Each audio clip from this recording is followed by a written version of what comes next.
भारत माता की जय श्री राम। श्री प्रत्यंगिरा माता की हर हर हर हर।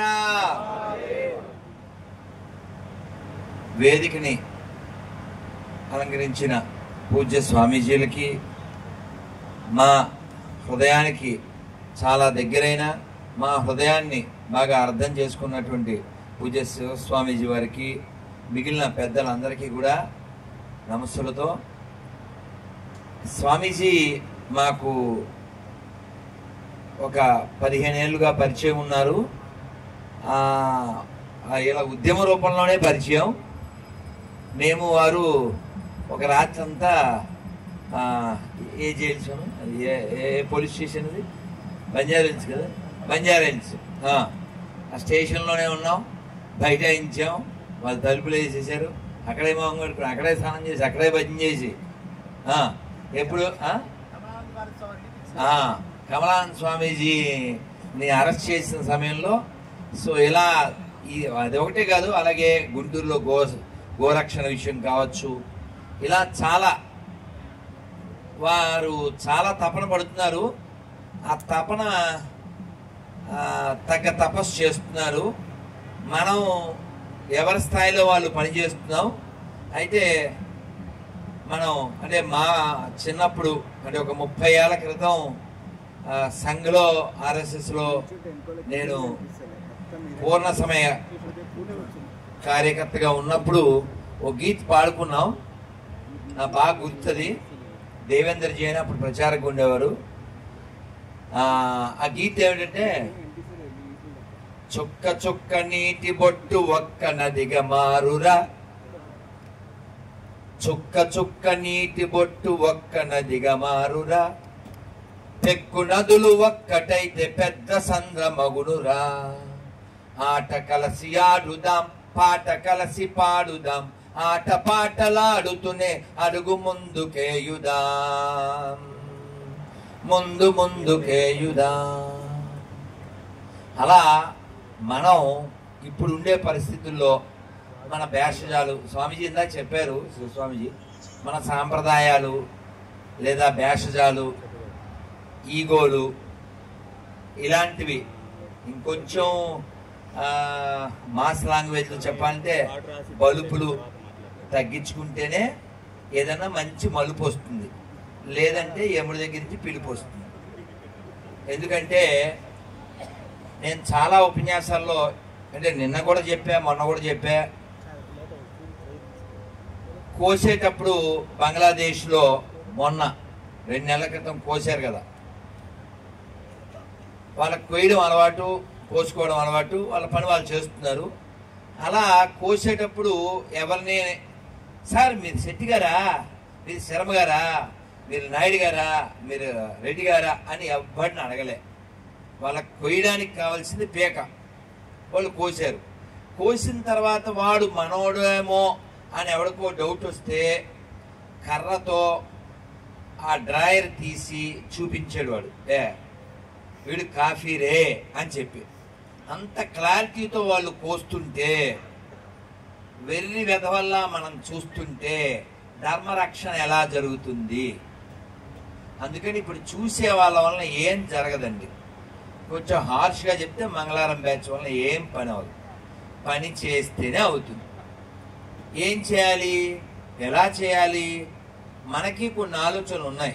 ఎవరి స్థాయిలో వాళ్ళు చేయాలి.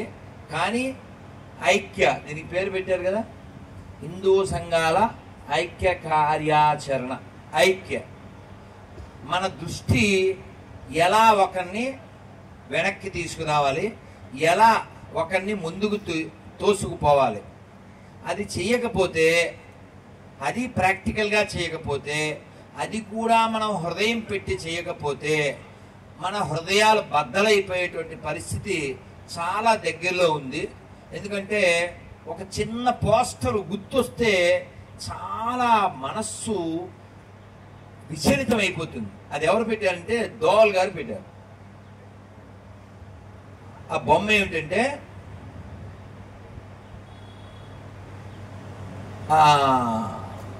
ఒక పెద్ద గొయ్యిలా ఉంది, దాంట్లో కూర్చుని తింటున్నారు హిందువులు. పైనుంచి ఫ్లడ్ వస్తుంది. ఆ కోట గోడలా ఉన్నటువంటిది ఆర్ఎస్ఎస్, అది పగిలిపోతూ ఉంది. పైన క్యాప్షన్ ఏం పెట్టారంటే దోల్ గారు, nobody can stop the flood of Islamization because Hindus are dining and sleeping. Nobody can save. తెలుగులో చెప్పాలి కదా. ఎవ్వరు ఈ ఇస్లాం అనేటువంటి వరదని ఆపగలిగే వాళ్ళు లేరు. ఆర్ఎస్ఎస్ 100 ఏళ్ల వయసులో ప్రయత్నం చేస్తుంది, కానీ కోట గోడలు బద్దలైపోతున్నాయి. ఎందుకంటే హిందువులంతా నిద్రలో ఉన్నారు, తిండిలో ఉన్నారు. 100కి 99 మంది. ఏం కాదు, మనకేం కాదు, బానే ఉన్నాం అంటే ఒక జోక్ లాంటిది చెప్పాలి. మా గురువు గారు చెప్పారు లాంగ్ ఏగో. నన్ను ఒక్కసారి ఓ ఫ్యాన్ కట్టేయండి, గోడ ఎక్కువైపోయింది, గాలి ఎక్కువైపోయింది. అదేమిటంటే ఇద్దరు అన్నదమ్ములు నిద్రపోయారు, ఇల్లు అంటుకుపోయింది. ఇల్లు అంటుకుపోతే వాడు చెప్పాడు, తమ్ముడు అన్నయ్య మంటలు మీదకి వచ్చేస్తున్నాయి అని. వీపు తిప్పించి పడుకో అని చెప్పాడు వాడు. ఇప్పుడు హిందువులు అదే. ఎందుకంటే ఆఫ్ఘనిస్తాన్ నుంచి పారిపోయారు, పాకిస్తాన్ నుంచి పారిపోయారు, బంగ్లాదేశ్ నుంచి పారిపోయారు, కాశ్మీర్ నుంచి పారిపోయారు, పాత బస్తీ నుంచి కూడా పారిపోయారు. ఇంకెక్కడికి పారిపోతారు? హిందువులు పారిపోతారు. 2 మార్గాలు ఉన్నాయి హిందువులకి.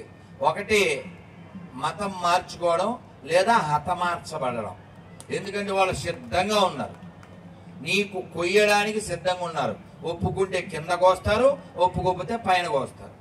ఇదైతే కన్ఫర్మ్, ఇదైతే కన్ఫర్మ్. వాళ్ళు సిద్ధంగా ఉన్నారు.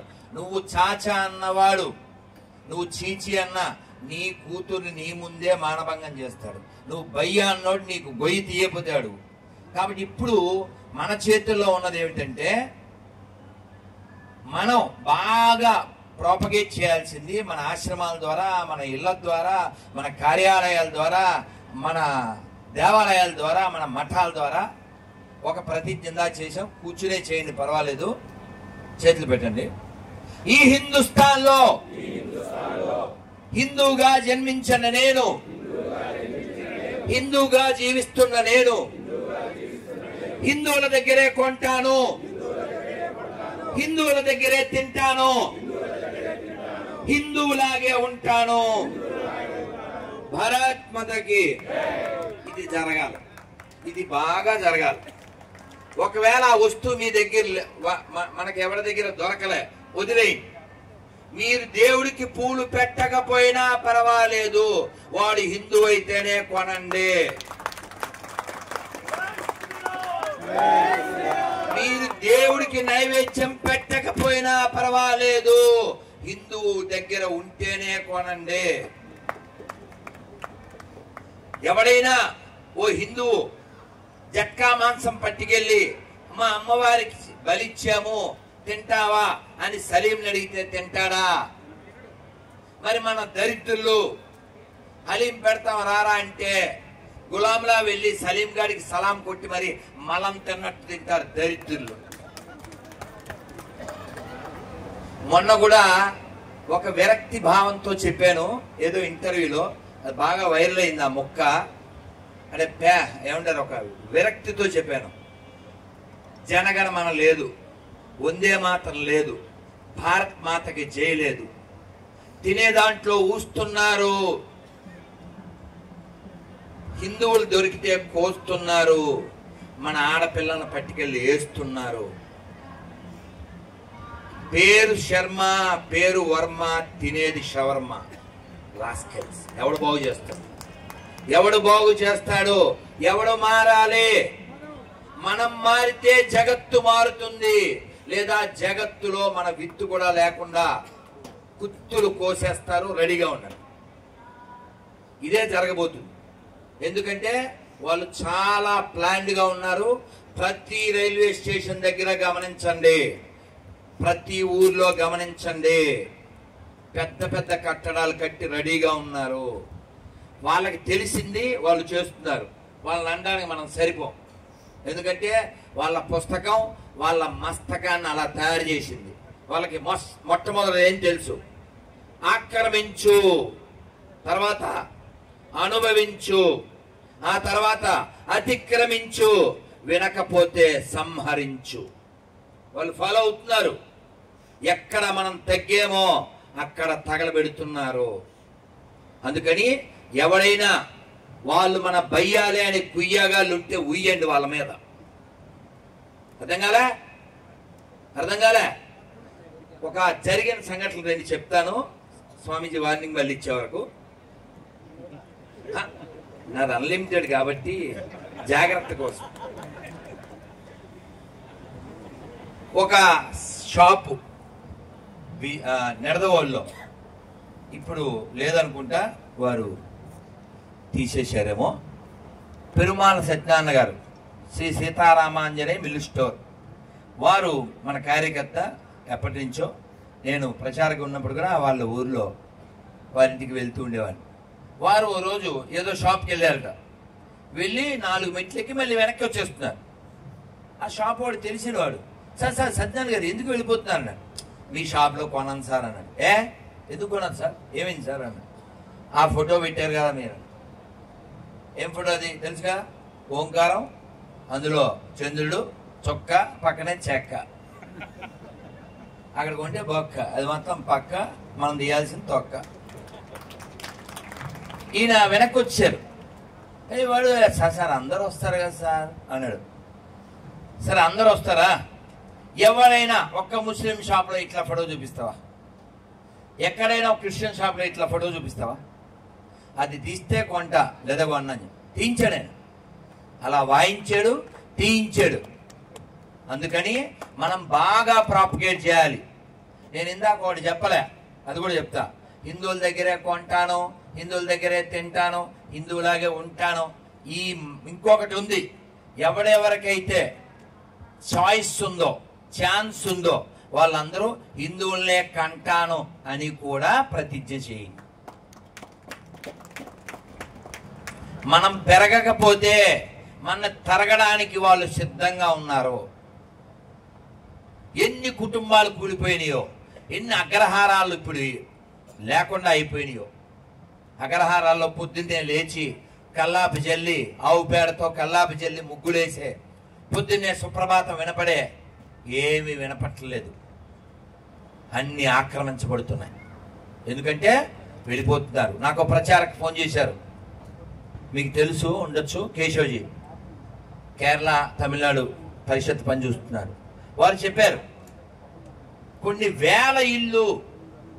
వేల హిందువుల ఇల్లు కేరళలో ఒక్కరితో ఇద్దరితో ఉన్నాయి.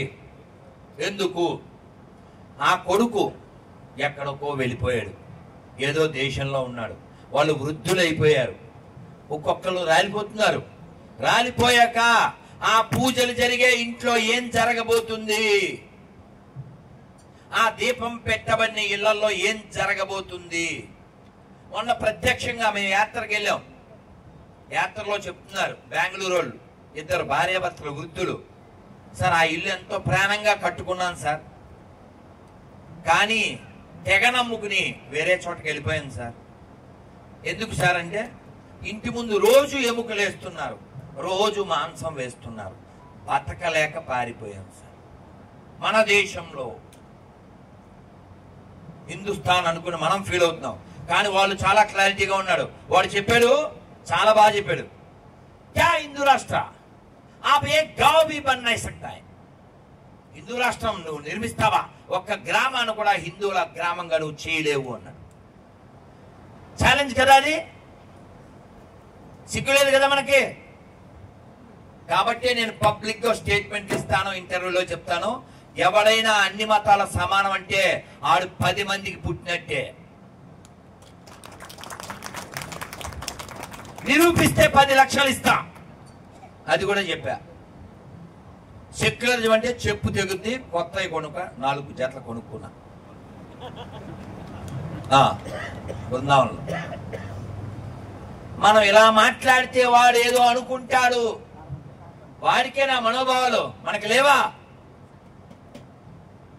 ఎవడు పడితే వాడు ఈద్ ముబారక్ చెప్తాడు, ఎవడు పడితే వాడు రంజాన్ శుభాకాంక్షలు చెప్తాడు, క్రిస్మస్ శుభాకాంక్షలు చెప్తాడు.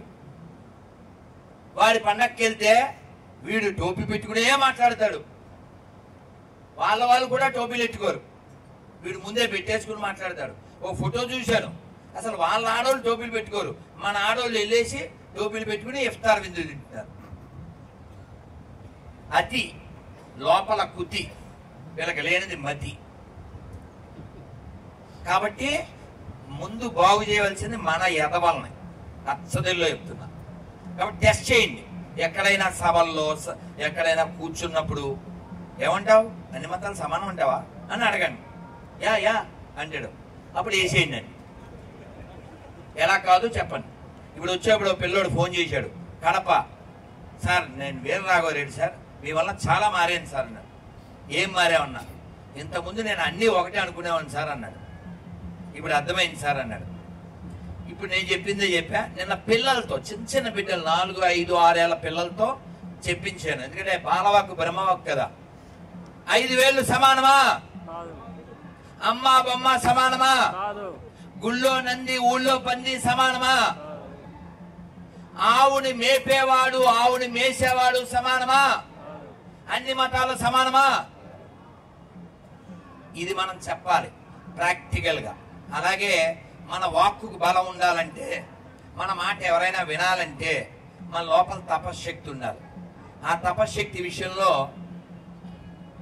ఈ తెలుగు నేలని ఒక ఊపి తల్లులందరినీ భగవద్గీత చదివేలా, అంటే ఆడోళ్ళు చదవకూడదేమో, ఆడోళ్ళు ముట్టుకోకూడదేమో అనేటువంటి ఒక అపప్రద ఉండేటువంటి కాలంలో ఓ 50 ఏళ్ల క్రితం మలయాళ దేశం నుంచి వచ్చి, మలయాళ స్వామి పేరు విన్నారు కదా, ఏర్పేడు, వారు అందరూ చదవచ్చు గీతామాతకి అని భగవద్గీతని వారు తిరుమల గోగర్భండంలో తపస్సు చేసి మళ్ళీ ఏర్పేడు వచ్చి ఇలా భగవద్గీతని అన్ని చోట్ల ప్రచారం చేశారు. వారి జీవితంలో జరిగిందో సంఘటన చెప్తాను, ముగిస్తా. వారు సాయంత్రం 5 గంటలకి పిల్లలు, ఆ గురుకులం పిల్లలు భోజనం చేస్తుంటే ఒడ్లు అవి ఎండబెట్టారు, వాన వచ్చేసింది, తడిసిపోతే ఆయన కోపడ్డారు. ఎరా, అవి మన కోసమే కదా, మీరు వాటిని లోపల పెట్టాక తిని ఉండొచ్చు కదా, అవి బస్తాలకు ఎక్కించాక అన్నారు. అంటే పిల్లలు కదా, కల్మషం ఉండదు. వాళ్ళు అమాయకంగా, గురువు గారండి గంట కొట్టాక భోజనం చెయ్యాలి ప్రసాదం అని చెప్పారు కదా, అందుకని గంట కొట్టగానే వెళ్ళిపోయామండి అన్నారు. వారి మనస్సు ఒక్కసారి విరిగిపోయింది. ఓ, నేను నియమం పెట్టాను, అది పాటిస్తే వాళ్ళని దండిస్తున్నాను, అంటే నా నాలుక కంట్రోల్ లేదు అని ఒక పెద్ద దబ్బలాన్ని కాల్చి నాలిక గుచ్చుకున్నారు. దాదాపు 2 నెలలు చాలా బాధపడ్డారు. వారిని ఎవ్వరూ శిక్షించడానికి పైన ఎవరు లేరు. కానీ వారి మనస్సు, వారి బుద్ధి, వారి తపశ్శక్తి, అంటే అంత శిక్షణని వారు స్వీకరించారు, ఆ తపస్సు వారు చేశారు. అందుకే ఈరోజు కూడా వారు ప్రాతస్మరణీయులు. కాబట్టి అంత తపస్సు మనం చేయలేకపోయినా మన పిల్లలకు అటువంటి వారి గురించి చెబుతూ, అలాగే మన దేవాలయాల్లో మన పరిధిలో మనకు కుదిరిన చోట్ల దేవాలయాల్లో ఎక్కడ కొనాలి అది ప్రతి చోట ఓ స్టిక్కరో ఫ్లెక్సీయో వేయించాలి. అలాగే ఇది హిందూ దేశం అనే విషయం మన వాళ్ళకు కూడా తేల్దాం. ఎందుకని ఎక్కువ గొర్రెలు అయ్యి కాదు, మనవే అన్ని మతాలు సమానమైన గొర్రెలు. ఇప్పుడు ఏదో ఒక హీరోయిన్ ఏదో అనేసరికి ఓ పెద్ద వాయిస్లు వచ్చేసినాయి ఇక్కడ హైదరాబాద్ నిండా. కానీ ఈ సనాతన ధర్మాన్ని నిర్మూలిస్తాను, మా పార్టీ పుట్టిందే అందుకు అని తమిళనాడు రాష్ట్ర డిప్యూటీ సీఎం అంటే సినిమా వాళ్ళల్లో సెలబ్రిటీస్లో ఎవ్వడూ రెస్పాండ్ అవ్వలే. ఎందుకని? వాళ్ళు మన డబ్బులతో బతుకుతారు, మన డబ్బులతో జీవిస్తారు, కానీ మన ధర్మానికి ఏమన్నా అయితే వాడికి అక్కర్లేదు. కాబట్టి మన డబ్బులు దేనికి ఖర్చు పెడుతున్నాం, ఎవరికి ఖర్చు పెడుతున్నాం మనం ఆలోచించాలి. ఈ డబ్బులతో మనం ఏం మంచి పని చేయగలం. రాత్రి కూడా పిల్లలు కలిస్తే నంద్యాలలో చెప్పాను, ఒరే కేకులు కొయ్యండి, కేకలు వేయండి, కానీ ఏదైనా సందర్భం వచ్చినప్పుడు మేకులు కొట్టాల్సిన చోట మేకులు కొట్టండిరా, బోకుల్లా మిగలకండ్రా అని చెప్పాడు. అంటే అల్లరి చేయాలి, కానీ ఎవడైనా మన ధర్మాన్ని అల్లరి చేయడానికి వస్తే వాడిని పాతరయ్యాలి. కాబట్టి మన ఖర్చు పెట్టే వాటిల్లో మనం పుస్తకాలను ఎన్ని పంచగలం, పాంప్లెట్లు ఎన్ని పంచగలం, ఫ్లెక్సీలు ఎన్ని వేయగలం, ఈ పరిధిలో ఆలోచించాలి. ఎందుకంటే వాడు చిన్న పాకేస్తాడు, పెద్ద కేకేస్తాడు, ఏదో రాస్తాడు, అక్కడ ఏదో ఒకటి రాస్తాడు. మీరు కావాలితే చూడండి, ఇక్కడ వచ్చిన వాళ్ళకి ఎంతమంది కార్లు ఉన్నాయి చేయొద్దండి ప్లీజ్. 4 వీలర్స్ ఉన్న వాళ్ళు చేయొద్దండి, ఉన్నాయి కదా. 4 వీలర్ వెనకాల నేనేదో ఒక మంచి వాక్యం రాయించా అన్న వాళ్ళు చేయొద్దండి. స్వామిజీ ఏం రాయించారు? జై శ్రీరామ్. ఇంకా ఏం రాయించారు? మన హిందువులు ఒక సంఖ్యను, ముస్లిమ్స్ ఏదైతే 786 పెట్టుకుంటారో మన హిందువులందరూ 18 అనే ఒక సంఖ్యను పెట్టుకుంటే మన హిందువులు అది వాడు హిందూ అని తెలియడానికి సంఖ్య నేను కాదన్నో, కానీ ఏదైనా చదివితే వాడికి ఆలోచన రావాలి. ఎందుకంటే ట్రాఫిక్ జామ్ లో ఆగేవండి, వాడు ఆ రెడ్ లైట్ అది అయ్యే వరకు ఆ స్టీరింగ్ మీద ఎల్లాక తప్పిటేస్తుంటాడు, వేలుతోనో ఎలా అంటుంటాడు. అంటున్నప్పుడు ఎదురుగా ఓ డైలాగ్ ఉంటుంది, ఏదో మీకు అర్థం చేసుకోండి, అక్కర్లేంది, నాకు చెప్పడం ఇష్టం లేదు, ఆ దరిద్రం. ఓకే, వాడు ఏదో రాసి ఉంటాడు, వీడు మైండ్ వీక్ గా ఉండి ఉంటుంది. నిజమే కదా, మా ఫ్రెండ్ చెప్పాడుగా, ఓసారి రైట్ ద రాడ్, ఓసారి వెళ్దాం అనుకుంటాడు. వాడు వెళ్ళాలనిపించడానికి కారణం ఏంటి? ఒక డైలాగ్ అక్కడ ఉంది. అందుకని మన కారు వెనకాల, మన 4 వీలర్ వెనకాల, ఇప్పుడు లారీలు ఉన్నాయనుకోండి, లారీలు వెనకాల ఏం రాసి ఉంటాయి? తొందరపడక తొందరవదన, ఇలాంటివి ఏవో రాసి ఉంటాయి. దానివల్ల ప్రయోజనం లేదు.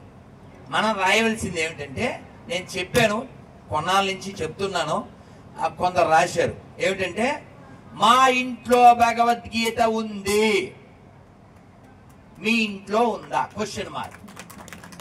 అంతే. ఈ ముక్క రాయండి, వెనకాల నుంచి చూసుకోవడానికి వీలుగా, అడ్డం లేకుండా. వీలైతే చిన్న భగవద్గీత పిక్చర్ అక్కడ వేయండి, ఇంతే. ఇది రాసి నేను హిందువుని అని రాయండి. వాడు ఖాళీగా ఉన్నప్పుడు ఆలోచిస్తాడు, అక్కడే ఆలోచిస్తాడు, అరే మా ఇంట్లో భగవద్గీత లేదే అని. ఇంకా మీ మైండ్కి ఏమన్నా తడితే రాయండి. మనం ఏమీ రాయకపోతే జరగకూడదు చాలా జరుగుతాయి. ఇప్పటికీ జరిగినవి చాలు. అందుకని మనం అందరం ప్రాక్టికల్ గా పనిచేయాలండి. అలాగే ఇంకొక సలహా చెప్పి పెట్టేస్తాను, ఏమిటంటే ఆ ఫోన్లు చేస్తారు. నిన్న కూడా ఎవరో ఫోన్ చేశారు, గురువు గారు మా ఇంటి పక్కన మా ఫ్రెండ్ ఎవరికో స్థలం అమ్మాడు, వాడు అక్కడ చర్చి కట్టేస్తున్నాడు, మమ్మల్ని ఏం చేయమంటారు, మైక్ పెడుతున్నాడు. ఓ పెద్ద సమస్య ఇది. అది పెద్ద సమస్య కాదు. ఇది ఏంటంటే మైకే సమాధానం అని 5-6 ఏళ్ల క్రితం చెప్పాను నేను. ఎవడు మైక్ పెట్టా మైక్ పెట్టేయండి.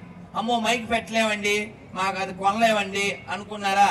తినే అన్నం ప్లేట్ ఉంటుందా, స్పూన్ ఉంటుందా?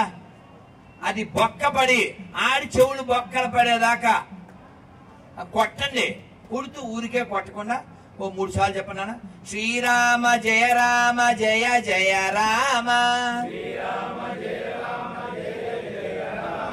శ్రీరామ జయ రామ జయ జయ రామ, శ్రీరామ జయ రామ జయ జయ రామ, శ్రీరామ జయ రామ జయ జయ రామ, భారత్ మాతాకి. అందరూ ఒక్కసారి 2 చేతులు పైకి చెప్పండి, హరే కృష్ణ హరే కృష్ణ కృష్ణ కృష్ణ హరే హరే, హరే రామ హరే రామ రామ రామ హరే హరే. ఇంకో విషయం చెప్తానండి, మాది అడ్డబొట్టండి, మాది నిలువు బొట్టండి, మాది జుట్టండి, ఇలాంటి కబుర్లు చెప్పకండి. నువ్వు అడ్డం నిలువు అని కొట్టుకునే లోపల నిన్ను అడ్డంగా నరికేసి వెళ్తారు. అలాంటి అడ్డగాడిలు ఎవరున్నా క్షమించే ప్రశ్నే లేదు. దీని నుంచి మనం కాపాడుకోవాలి. అలాగే ఇంకొక ప్రశ్న అండి, ఇంకొకటండి, మన పైత్యం ఇన్ని జరిగినా కూడా మనలో చాలా మందిలో మార్పు రాలేదు. సాంప్రదాయం అని చెప్పి ఒకరినొకరు తిట్టుకుంటూ అబ్బో చాలా వరస్టుగా, అది కూడా ఒక స్థాయికి వచ్చిన వాళ్ళు, అది చాలా దురదృష్టం అండి. ఎందుకంటే కోసేటప్పుడు ఏమంటే మీరు శైవులా అండి, మీరు వైష్ణవులా అని కోయట్లేదండి, మీరు శెట్టి గారా రెడ్డి గారా అని చెప్పి ఎవడో కోయట్లేదండి. కోసేటప్పుడు వాడు హిందువు అయితే కోస్తున్నారండి.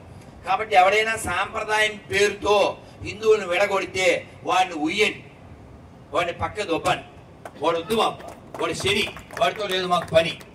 అర్థమైందా? అలాగే నేను ప్రయాణం చేసేటప్పుడు భగవద్గీత కానీ భాగవతం కానీ చిన్న పుస్తకం కానీ ఏదో ఒకటి నేను రైల్లో బస్సులో విమానంలో అందరికీ కనబడేలా చదవగలను అని వాళ్ళు చేద్దండి. నాకు దమ్ముంది, నేను ఫేస్బుక్ మాత్రమే కాదు నా ఫేస్కి అడ్డంగా భగవద్గీత బుక్ కూడా చదవగలరా? Please carry a holy book to counteract the molly book. అయితే ఈ పనికి మాలిన బుక్కులు అట్టుకొచ్చేసేసి తెలుసా గొర్రెలాము మేమని ఆ దరిద్రం పెంచుతున్నారు. కాబట్టి వాటి నుంచి మనం కాపాడుకోవాలంటే మనం మారదామా వద్దా, మాట్లాడదామా వద్దా, ప్రశ్నిద్దామా వద్దా, లేకపోతే మిగలం. భారత్ మాతాకి జై శ్రీరామ్. స్వామీజీ చెప్పినట్లు 6 నెలల తర్వాత మళ్ళీ ఆంధ్రప్రదేశ్ లో ఈ కార్యక్రమం జరుగుతుంది. ఈ లోపల మనం సానబట్టుకుని పిల్లల్ని, ముఖ్యంగా పిల్లల్ని, అలాగే ఇళ్లలో ప్రతి శనివారం ఒక సత్సంగం జరగాలి. 2 3 5 10 మంది ఉన్నా గృహ సత్సంగం జరగాలి. 1 గంట శనివారం 7 to 8, 8 to 9 గంట సేపు కూర్చోవాలి. ఒక్కొక్కడు భగవద్గీతలో ఒక్కొక్క శ్లోకం తీసుకుని చదవాలి, దాని అర్థం చదవాలి, జరుగుతున్న దాన్ని చర్చ చేయాలి. లేకపోతే ఎవడకాడు మొఖాన కొట్టేసుకున్నట్టు ఎవడ సెల్లో వాడుంటాడు, వాడు మన పిల్లని తీసుకుపోతుంటాడు. కాబట్టి అది జరగకూడదంటే గృహ సత్సంగం చేయాలి. ఇవన్నీ మీరు విన్నారని, ఆచరిస్తారని, గమనిస్తారని, గ్రహిస్తారని, తేడా వస్తే నా మీద ఆగ్రహిస్తారని భావిస్తూ భారత్ మాతాకి పూజ్య శివస్వామిజీ వారికి ధన్యవాదాలు. స్వామిజీ హరే కృష్ణ. హరే జై శ్రీరామ్. పరమ పూజ్య రాధా మనోహర్ దాస్ గారు ఇప్పుడు సమాజానికి కావాల్సిన పరిస్థితుల ప్రకారం ఏం చేయాలో, ఎలా మెలగాలో, ఎలా ఉండాలో, ప్రమాదం ఏ స్థాయిలో ఉన్నదో అనే విషయం చెప్పారు. నేను రాత్రి 11:30కి ఒక మెసేజ్ పెట్టాను. స్వామిజీ ఏదో మర్చిపోయాను అనుకున్నా, అదే ప్లీజ్ స్వామి ఫోటో పెట్టారు. యాక్చువల్ అది ఇక్కడ పెద్ద ఫ్లెక్సీ పెట్టి ఉండాలి. అది నేను ఫీల్ అవుతున్నాను, నేను మర్చిపోయానే మనసులో అనుకుని. అదేమిటంటే ఒక పిల్లి ఎలక తోక కనబడింది కదా అని పట్టుకోవడానికి ట్రై చేస్తుంది కన్నంలో తోకను చూసి. కానీ యాక్చువల్గా గుమ్మం పక్క నుంచి చూస్తే అది పెద్ద మనుషులు కూడా మింగే 5 తలల పాము. అది తోకను చూసి ఎలక తోక అనుకుంటుంది ఆ పిల్లి, కానీ అక్కడ 5 తలలతో పాము సిద్ధంగా ఉంది, పెద్ద మనుషులు కూడా మింగేయడానికి. అదే విదేశీ ఎడారి మతపోతము. దాని నుంచి మనం రక్షించుకోవాలి. ప్రమాదం చాలా తక్కువలో ఉంది అనుకోకండి, చాలా పెద్ద లెవెల్లో ఉంది. ఎడారి 1, 2 కూడా కలిసిపోతాయి. మన నాశనానికి వాళ్ళు పనిచేస్తున్నారు. మన జాన్ బాబు అని తెనాలి, అతను ఓపెన్ గా చెప్పాడు, డిబేట్ లో చెప్పాడు, అవునండి మా పుస్తకం, మా నల్లట్ట పుస్తకం బైబిల్ ప్రకారంగా ఎవరైనా డొక్కా సీతమ్మ అయినా, గాంధీ అయినా, మీ తాత అయినా, ఎవరైనా సరే అందులో ఎండిపోయిన శవాన్ని నమ్మితేనే పరలోకం, లేకపోతే నరకం ఓపెన్ గా చెప్పాడు. మరి మనకి ఎంతమందికి ధైర్యం ఉంది అది పనికిమాలిన పుస్తకం అని చెప్పడానికి? ఎంతమందికి ధైర్యం ఉంది ఆ పనికిమాలిన పుస్తకాన్ని ఈ దేశంలో బ్యాన్ చేయించాలని? నేను ఆల్రెడీ లాయర్ తో మాట్లాడాను. అది మన ఇండియన్ కాన్స్టిట్యూషన్ కి వ్యతిరేకం. అది అలా బెదిరించేటువంటి దగులుబాజీ పుస్తకాలు భూమి మీద ఉండకూడదు, ఈ భారత భూమి మీద ఉండకూడదు. ఎంతమంది దాన్ని బ్యాన్ చేయడానికి కేసులు వేస్తారు, వేయండి. నేను చెప్తుంటాను, మీ అందరికి తెలుసు, ఇక్కడ ఎవరో క్రైస్తవులు లేరు, ఇక్కడ ఎవరో ముస్లింస్ లేరు, అందరూ మనకే పుట్టారు. డౌట్ వస్తే వాళ్ళ తాత పేరు అడగండి. డౌట్ వస్తే వాళ్ళ ఇంటి పేరు అడగండి, ఇంకా డౌట్ వస్తే వాళ్ళ బ్లడ్ లో DNA చెక్ చేయమని చెప్పండి. ఇక్కడెవడు బయటోడు పుట్టలేదు, అందరు ఇక్కడ వాళ్ళకే పుట్టారు. ఆడు మర్చిపోయాడు, వాళ్ళ బాబు ఎవడు గుర్తు చేయాలి. అది మన పని, ఆ పని చేద్దాం. చేద్దామా అవుతా? జై శ్రీరామ్, జై శ్రీరామ్. ఒక 10 నిమిషాలు ఆగి ఫోన్ చేశారు.